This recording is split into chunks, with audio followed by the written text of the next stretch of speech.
할렐루야. 찬양대 아름다운 찬양 하나님께서 기뻐 받으실 줄로 믿습니다. 할렐루야.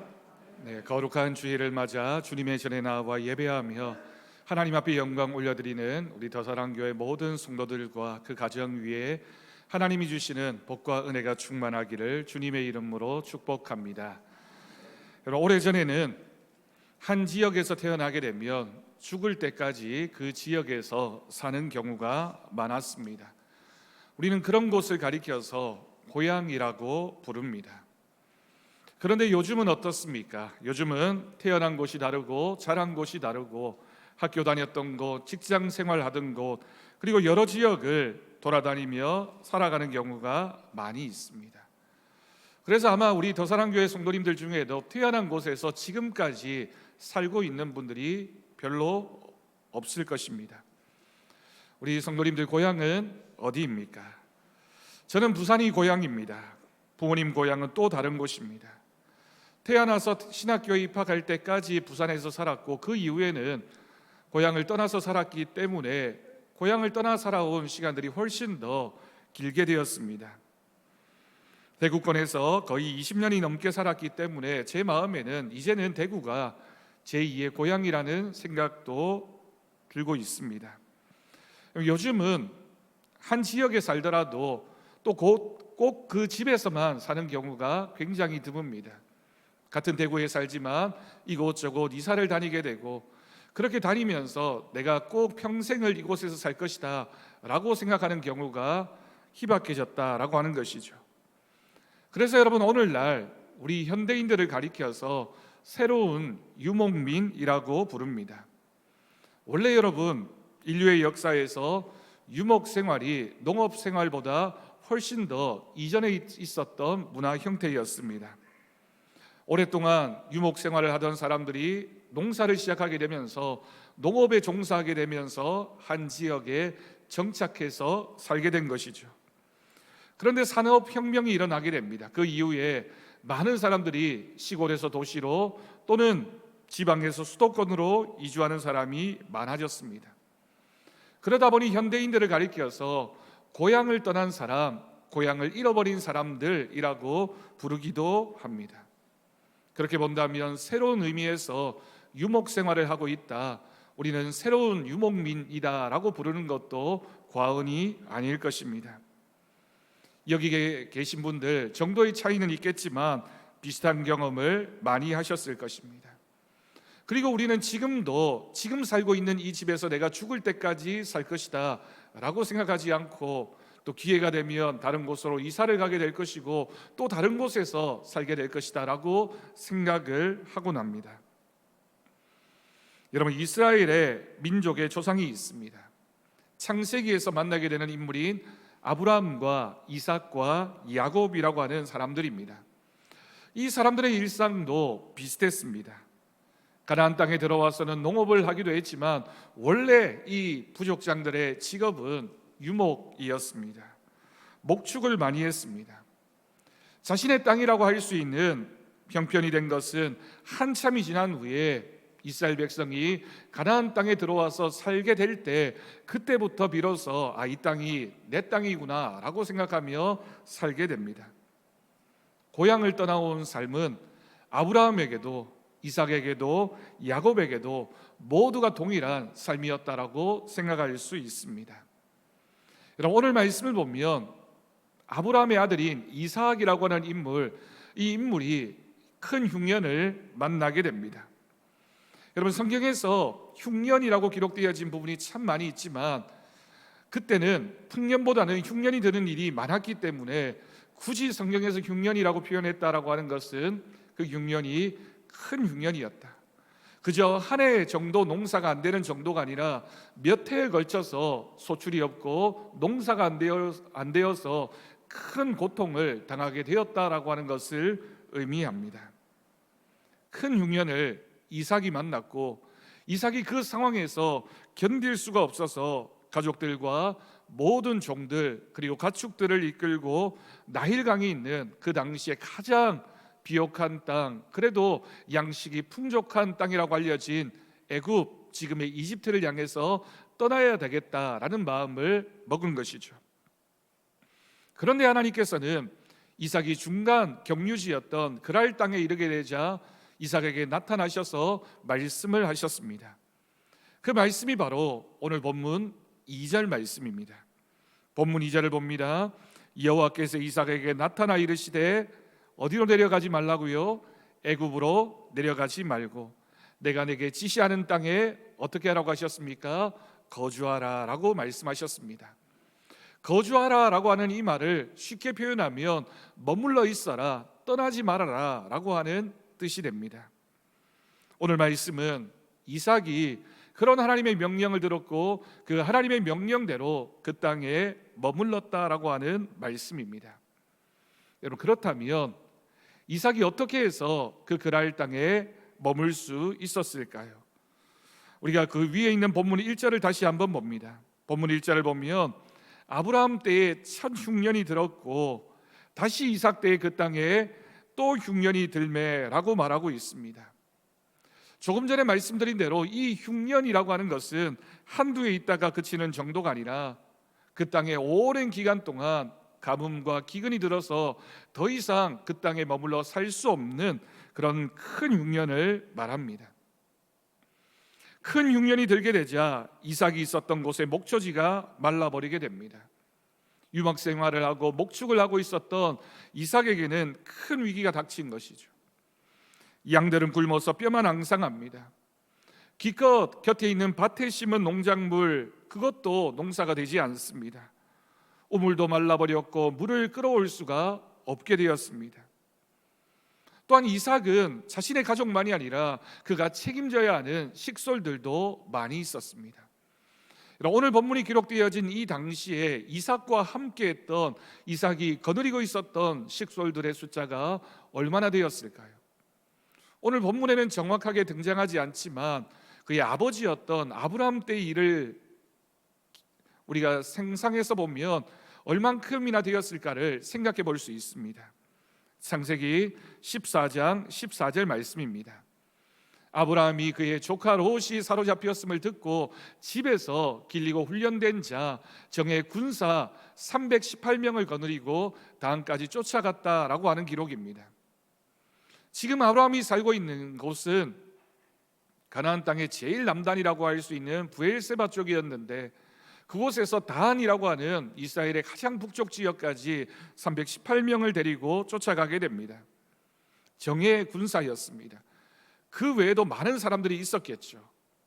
그런데 이 일이 있은 후 그리고 이삭이 태어난 지 40년이나 지났습니다. 그 종들의 숫자는 굉장히 많아졌고 그 가족들 함께하고 있었던 사람들 다 헤아리면 수천 명이 넘었을 것입니다. 계속되는 흉년의 종들은 말라가고 아이가 태어나도 먹을 것이 없고 엄마 젖은 더 이상 나오지 않았을 것입니다. 결국 그 모든 사람들의 삶을 책임져야만 했던 이삭은 흉년을 피해서 내가 나일강이 있는 애굽 이집트로 가야 되겠구나 라는 생각을 하고 그곳으로 이주하기로 결심을 했고 또한 그 도중에 그랄이라고 하는 곳에 머무르게 된 것입니다. 그런데 애굽으로 가는 길목인 이 그랄 땅에 이르러서 잠시 멈춰서 있는데 하나님께서 이삭에게 나타나 말씀하셨습니다. 그 말씀이 조금 전에 읽어드렸던 본문 2절 말씀인데 2절에서 4절까지의 말씀을 조금 더 쉽게 표준 세번역 성경으로 여러분들에게 읽어드리겠습니다. 이집트로 가지 말아라. 내가 너에게 살라고 한 이 땅에서 살아라. 네가 이 땅에서 살아야 내가 너를 보살피고 너에게 복을 주겠다.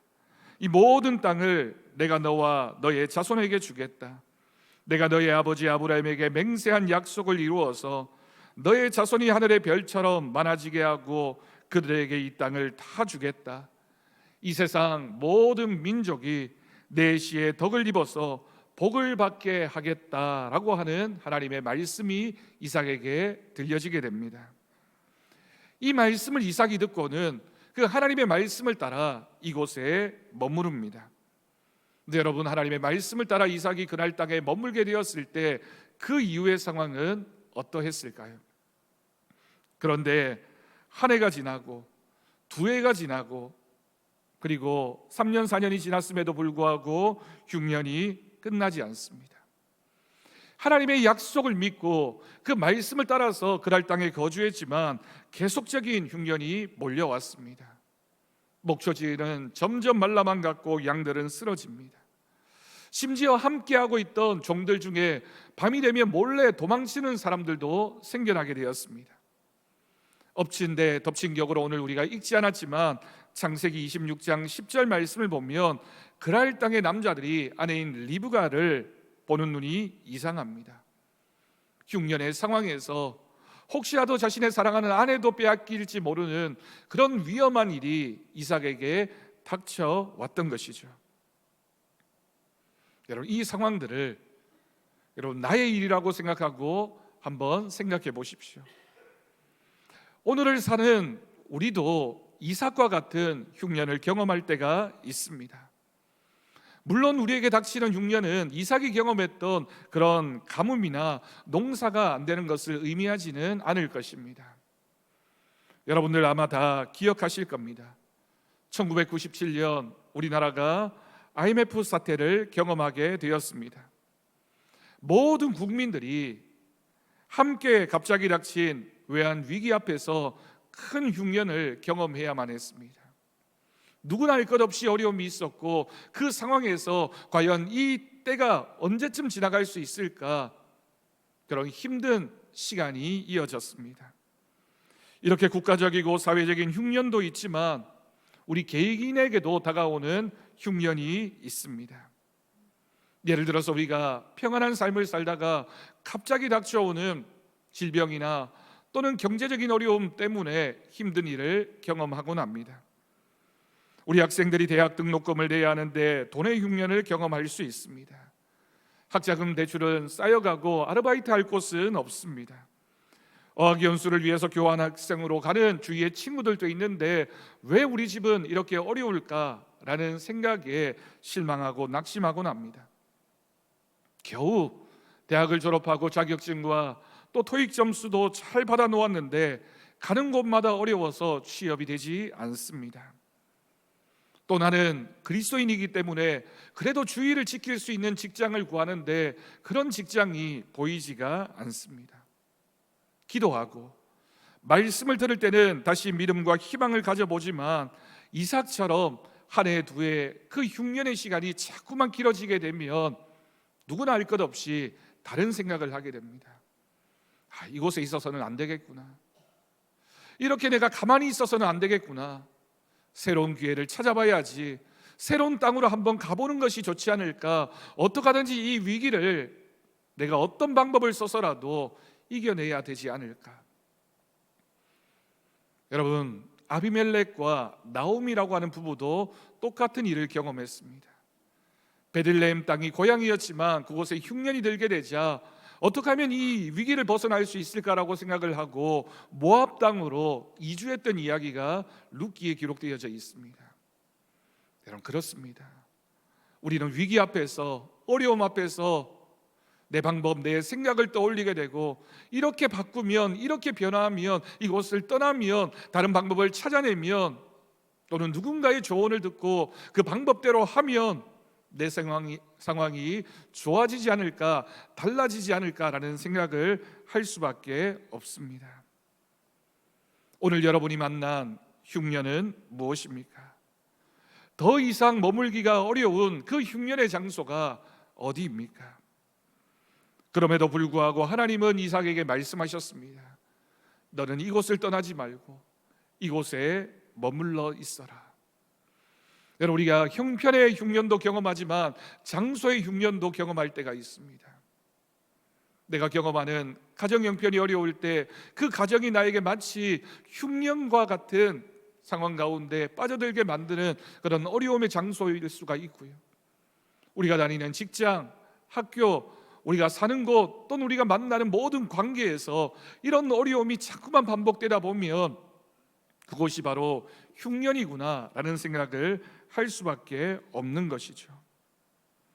계속 흉년의 땅에 머물러 있으면 나의 가족들이 어려움을 겪게 되고 나의 종들도 생존의 위기에 처하게 되고 이 가축들은 어떻게 해야 되나라는 생각이 이삭에게 끊임없이 고민으로 밀려왔을 겁니다. 그런데 하나님은 계속해서 이삭에게 그곳에 머물러 있으라고 말씀하십니다. 여러분, 우리는 하나님께서 이삭을 살리시려고 마음을 먹으셨다면 하루빨리 그곳에 비를 내리시거나 아니면 나일강이 있는 애굽 땅으로 내려가게 하시는 것이 더 합리적이라고, 그것이 더 좋은 방법이라고 생각하지 않겠습니까? 그런데 왜 하나님은 이삭을 계속해서 흉년의 땅에 머물게 하셨을까요? 하나님의 마음에도 당연히 이삭이 풍년의 상황을 경험하게끔 하고 싶은 마음이 있으셨을 것입니다. 하나님은 능력이 많으신 분이십니다. 지금이라도 이삭에게 당장 비를 내려주시고 그 땅에 풍년을 가져다 주실 능력이 있으신 분이십니다. 또한 모든 세상 만물, 동물도 창조하신 분이 이삭의 가축쯤이야 얼마든지 더 많게 하실 수 있지 않으실까요? 하지만 하나님은 그렇게 하지 않으시고 이삭에게 오랫동안 흉년을 경험하게 하십니다. 그 이유가 있습니다. 하나님께서는 하나님이 주시는 축복 이전에 이삭이 무엇인가를 준비하기를 원하셨던 것입니다. 그 준비가 무엇일까요? 그것이 바로 하나님의 말씀이었습니다. 오늘 말씀을 여러분 자세히 보면 아브라함이 어떻게 해서 그 복을 받게 되었는지를 하나님께서 말씀해 주시면서 내 명령과 율례와 규례와 법도를 따랐기 때문에 아브라함이 그런 복을 받지 않았느냐? 너도 내가 주는 복을 받기 위해서는 가장 먼저 생각해야 할 것은 하나님의 말씀에 순종하는 것이라고, 네가 하나님의 말씀에 따르고 순종해야지만 너에게 주어지는 복이 있을 것이라고 하나님이 이삭에게 말씀하셨던 것입니다. 하나님께서 이삭에게 주고 싶으신 것이 많으셨던 것이죠. 그렇지만 그것을 받게 하기 위해서는 이삭이 준비되어져야만 했습니다. 이삭의 준비는 바로 하나님의 말씀을 듣고 그곳이 비록 흉년의 땅이라 할지라도 그곳에서 머물러 있어야지만, 그 시간을 잘 통과해야지만 하나님이 주시는 복을 받을 수 있다라는 사실을 이삭으로 하여금 깨닫게 하시는 하나님의 뜻이었던 것입니다. 여러분, 우리가 복을 받기를 원합니다. 많은 것을 소유하기를 원하고 우리가 행복해지기를 원합니다. 하지만 여러분, 눈에 보이는 것 또는 우리가 손으로 잡을 수 있는 것, 우리가 성취하기를 원하는 것, 그것을 다 얻고도 하나님을 잃게 된다면 모든 것을 다 잃는 것입니다. 세상의 모든 것은 하나님이 지으신 피조물일 뿐이기 때문입니다. 그것들은 있다가도 없어질 것입니다. 그렇기 때문에 하나님은 흉년 속에서 먼저 이삭이 하나님께 순종하기를 원하셨습니다. 하나님은 어떤 흉년 속에서도 순종하는 사람에게 풍년을 주실 수 있는 전능하신 하나님이신 줄로 믿습니다. 하나님은 이삭처럼 우리에게 풍년을 준비하고 계십니다. 우리의 삶이 풍년과 같은 행복한 삶이 되기를 원하고 계십니다. 부유하게 해주고 싶어 하십니다. 그런데 우리가 그 모든 것을 얻고도 하나님을 잃게 된다면 다 잃은 것입니다. 직장을 얻었고 사업을 얻었고 건강을 얻었고 물질을 얻었고 우리가 다 얻었는데 하나님을 잃어버리게 되면 다 잃은 것이죠. 반대로 순서를 바꾸어 봅시다. 우리가 하나님을 얻고 나면, 하나님의 말씀에 순종해서 하나님을 내 마음속에 주인으로 모시고 나면 하나님께서는 그 모든 것을 다 우리에게 허락해 주실 것입니다. 돈을 버는 것도, 직장을 얻는 것도, 사업이 잘 되는 것도, 그 물질과 그 직장은 우리가 누릴 우리의 소유나 우리의 기쁨만이 아니라 우리의 사명이 되고 우리에게 주어지는 소명의 장소가 될 줄로 믿습니다. 하나님의 말씀대로 순종하여 풍요의 근원인 하나님 자신을 맛보게 하고 싶으셨기 때문에 하나님은 이삭에게 너는 이곳에 머물러서 내가 너에게 어떤 말을 하는지, 내가 너와 함께함을 너는 경험하라고 하나님은 이삭에게 말씀하셨던 것입니다. 마태복음 7장 11절 말씀입니다. 너희가 악한 자라도 좋은 것으로 자식에게 줄 알거든 하물며 하늘에 계신 너희 아버지께서 구하는 자에게 좋은 것으로 주시지 않겠느냐. 여러분, 믿음의 순종이란 하나님의 말씀에 머물러 있는 것입니다. 그냥 단순히 이 땅 저 땅으로 가지 말라, 또는 내가 하고 있는 일이 좋은 것이니까 그것에 매진하라 라는 의미의 정도가 아니라, 하나님의 말씀이 여기 있으면 그 말씀에 머물러 있는 것, 하나님의 말씀을 떠나지 않는 것, 그것이 바로 믿음의 순종입니다. 여러분, 우리가 어디에 머물러야 할까요? 하나님 앞에 머물러야 합니다. 하나님이 가시는 곳이라면 우리도 가야 되고, 하나님이 계시는 곳이라면 우리가 그곳에 있어야 합니다. 이스라엘 백성들이 40년 광야 생활을 하며 구름 기둥과 불 기둥에 인도함을 받았다라고 하는 것은 하나님과 그들이 함께 동행했음을 말하는 것입니다. 하나님의 말씀에 머무르는 것이죠. 하나님이 계시면 우리가 그곳에 머물러 있어야 하고, 그곳이 하나님의 약속의 땅이라면 우리는 그곳에서 하나님이 주시는 꿈을 꾸어야 하고, 하나님이 열어주실 그 길을 바라보아야 할 것입니다. 여러분, 현재의 상황이 아무리 흉년일지라도 풍년을 주시겠다는 하나님의 약속을 믿고 머무는 것입니다. 믿음의 순종이 있는 사람은 조그만 상황이 어렵구나, 힘들어지면 이곳이 약속의 땅이 아니구나, 하나님의 말씀이 아니구나라고 떠나게 됩니다. 그러나 여러분, 믿음의 심지가 굳은 사람, 하나님의 약속을 믿는 사람은 약속을 믿고 그곳의 유불리를 떠나서 그곳이 하나님의 약속이라면, 그곳이 믿음의 장소라면 우리가 그것을 붙잡아야 할 것입니다. 순종하는 사람은 하나님의 음성에 먼저 귀를 기울입니다. 얼마나 많은 사람들이 인간적인 방법, 세상적인 방법을 쫓아서 내가 지금 처해 있는 이 흉년을 피해 보려고 애를 쓰고 노력하는지 모릅니다. 네, 여러분, 그 방법이 하나님이 주신 소명을 벗어나는 것이라면, 하나님의 말씀을 무시하고 그 자리를 떠나게 된다면, 여러분, 그 결과가 우리에게 어떤 것을 의미하게 될까요? 순종하는 사람은 하나님의 음성에 먼저 귀를 기울여야 할 것입니다.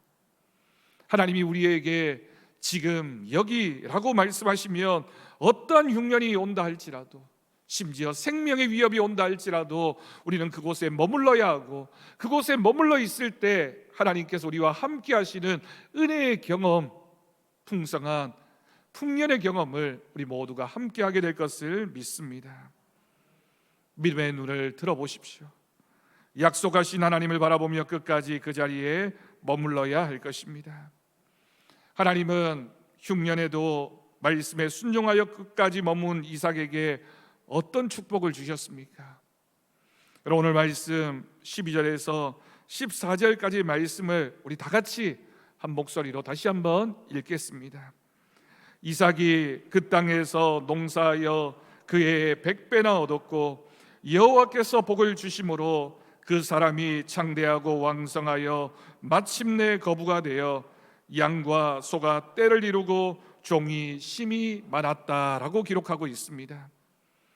여러분, 지금 있는 이삭이 있는 이 땅이 황폐한 땅이지만 하나님의 말씀에 순종해서 눈물로 씨를 뿌린 이삭에게 하나님은 놀라운 일을 보여주셨습니다.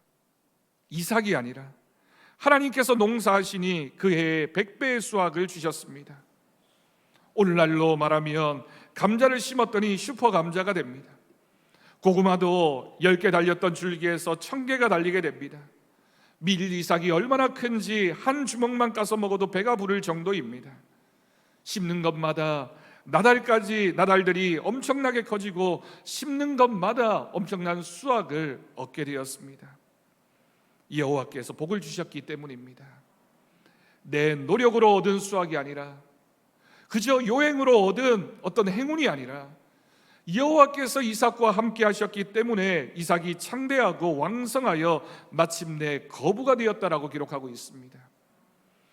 여러분, 성경에 등장하는 많은 인물들 중에 거부라고 불렸던 인물은 이삭 한 사람밖에 없습니다.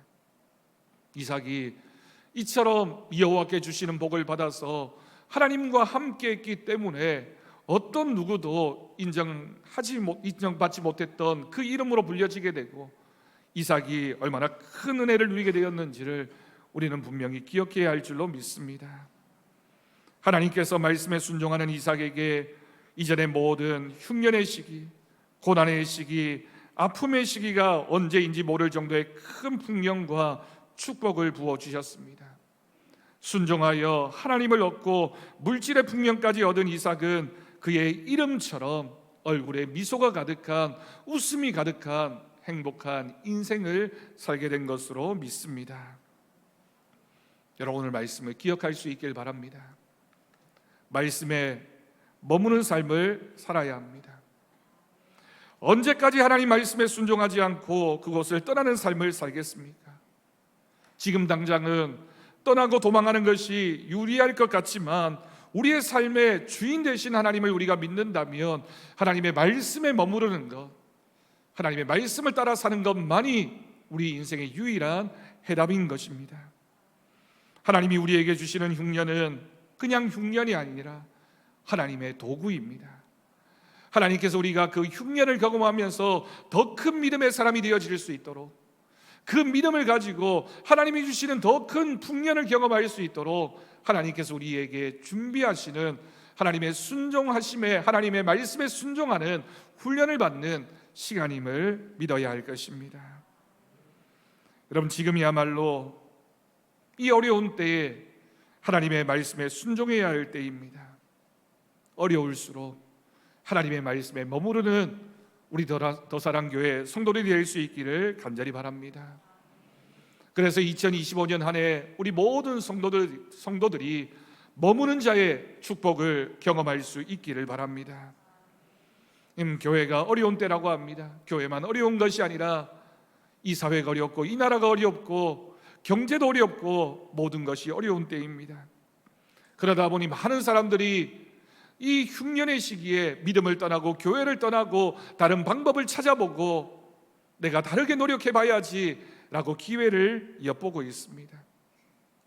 하지만 여러분, 진짜 위기가 무엇일까요? 숫자만의 위기가 아니라 말씀의 위기입니다. 설교는 홍수인데 우리의 심령은 최악의 가뭄을 경험하고 있습니다. 여러분, 말씀의 능력이 무엇입니까? 지금 여기에서 우리가 하나님의 말씀에 순종해서 그 말씀을 따라 살아내는 것입니다. 세상의 지식, 세상의 요령에는 빠르고 지혜로운데 하나님의 말씀에 미련하고 하나님의 말씀에 무관심하다면 우리가 어떻게 풍년을 경험할 수 있겠습니까? 여러분, 이제 우리 모두의 생각을 바꿀 수 있길 바랍니다. 내 길이 막혀있는 이 순간이 내가 실패하고 낙심해야 하는 시간이 아니라 그 시간을 통하여 하나님이 주시는 길을 찾게 되고 하나님이 주시는 시간을 잘 보내고 나면 하나님께서 우리에게 새로운 은혜를 주실 줄로 믿습니다. 그때 우리는 말씀의 자리에 머물러야 합니다. 요한복음 14장 21절 말씀입니다. 나의 계명을 지키는 자라야 나를 사랑하는 자니 나를 사랑하는 자는 내 아버지께 사랑을 받을 것이요 나도 그를 사랑하여 그에게 나를 나타내리라. 아멘. 우리 모두가 하나님께 머무는 사람, 하나님의 말씀에 머무는 사람에게 하나님이 주시는 축복이 있기를 주님의 이름으로 간절히 축원합니다. 기도하겠습니다. 하나님 아버지, 감사합니다. 하나님, 우리가 살아가는 동안 참 많은 흉년을 경험하게 됩니다. 어려움이 찾아오고 그 어려움의 시간이 길어지고 막막하고 힘든 시간, 내 방법, 내 생각을 따라 이렇게 저렇게 해볼까라고 하는 유혹이 우리의 마음에 찾아오지만 하나님, 그때에 이삭이 그랬던 것처럼 우리도 머무는 자의 축복을 바라보게 하여 주옵소서. 하나님께 머물러 있게 하시고 하나님 말씀에 머물러 있게 하셔서 하나님의 말씀을 붙잡고 살아가는 자에게 하나님이 주시는 축복이 있을 줄로 믿습니다. 그 믿음을 따라 하나님, 그 인내함을 통하여 하나님의 거룩하신 뜻을 이루어가는 우리 모두가 되게 하여 주옵소서. 사랑하는 우리 주 예수님의 이름으로 기도드립니다. 아멘. 우리 감사 찬송 338장